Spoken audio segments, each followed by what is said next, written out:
বনাবলৈ লৈছোঁ ভেজ পোলাও। ইয়াৰ বাবে এটা গৰম কেৰাহীত আমি বাটাৰ, ঘিউ আৰু ৰিফাইন মিক্স কৰি 2 চামুচ লৈছোঁ। গৰম হোৱাৰ পিছত তেজপাত আৰু গোটা জিৰা ইয়াতে দি দিয়া হৈছে। তাৰপিছত এতিয়া আমি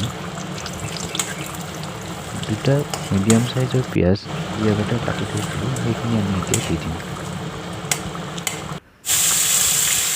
লগতে গৰম মছলা যেনে দালচেনি, লং, ইলাচি এই 4টাকৈ আপুনি দিব পাৰে।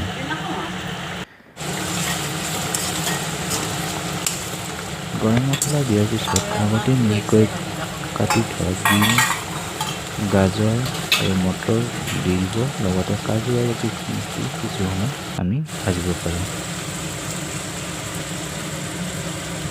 এয়া দেখিছে আপোনালোকে কেনেকৈ মিহিকৈ বিনখিনি কটা হৈছে।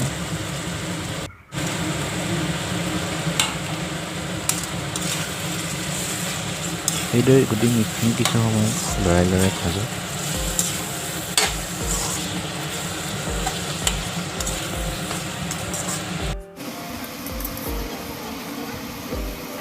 মিশ্ৰণখিনি চাব যাতে মিশ্ৰণখিনি নৰম হৈ যায় আৰু ঢিলা হৈ যায়।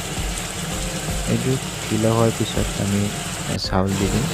চাউল আপুনি জহা বা ৰামপাল চাউল ল'ব পাৰে। সাধাৰণতে 4-5জন মানুহৰ কাৰণে আপোনাৰ 400 গ্ৰাম চাউল দিলে হৈ যায়।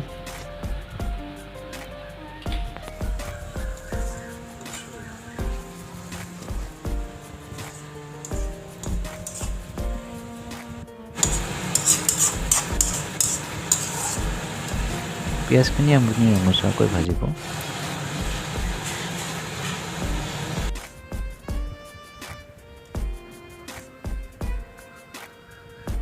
এতিয়া আমি প্ৰায় 5 মিনিটৰ বেছি ভজাৰ পিছত এতিয়া আমি চাউলখিনি দি দিম।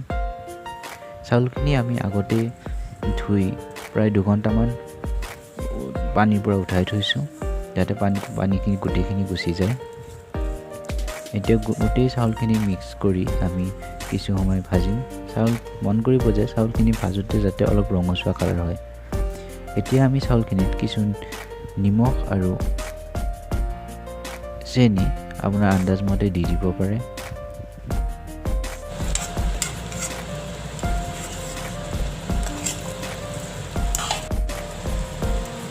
সাধাৰণতে 400 গ্ৰাম চাউলৰ বাবে আপুনি 1.5 চামুচ নিমখ আৰু আধা চামুচ চেনি দিলেই যথেষ্ট হয়। মন কৰিব যে পোলাওখিনি যাতে বেছি নিমখীয়া নহয় আৰু মিঠাও নহয়, এনেকুৱা এটা টেষ্ট লয়। এইখিনি ৰঙচুৱাকৈ ভজা হোৱাৰ পিছত আমি এটা গৰম কুকাৰত তেল দি ল'ম। ইয়াৰ বাবে আপুনি ৰিফাইন তেলেই ব্যৱহাৰ কৰিব। ৰিফাইন তেলখিনি দিয়াৰ পিছত আপুনি তাতে ভজা পোলাওখিনি দি দিব। দিয়াৰ পিছত আঙুলি হিচাপত আঙুলি এটা গাঁঠি থকাকৈ পানী দিয়ক। ডুব যোৱাকৈ আঙুলি এটা গাঁঠি ডুব যোৱাকৈ পানী দিয়ক। এতিয়া তাত অকণমান নেমু চেপি দিব পাৰে যাতে লাগি নধৰে। এতিয়া কুকাৰটো বন্ধ কৰি তাক 2টা হুইচেল যাবলৈ দিয়ক। 2টা হুইচেল যোৱাৰ পিছত আপুনি কুকাৰটো ঢাকনি খুলি দেখিব যে এটা সুন্দৰ গোন্ধ পাব আৰু কিছু সময় কুকাৰটোৰ পৰা লৰাই দিব আৰু তাৰপিছত আপুনি মাংসৰ লগত গৰমে পৰিৱেশন কৰিব পাৰে। ধন্যবাদ। চেনেলটো ছাবস্ক্ৰাইব কৰিব। ধন্যবাদ।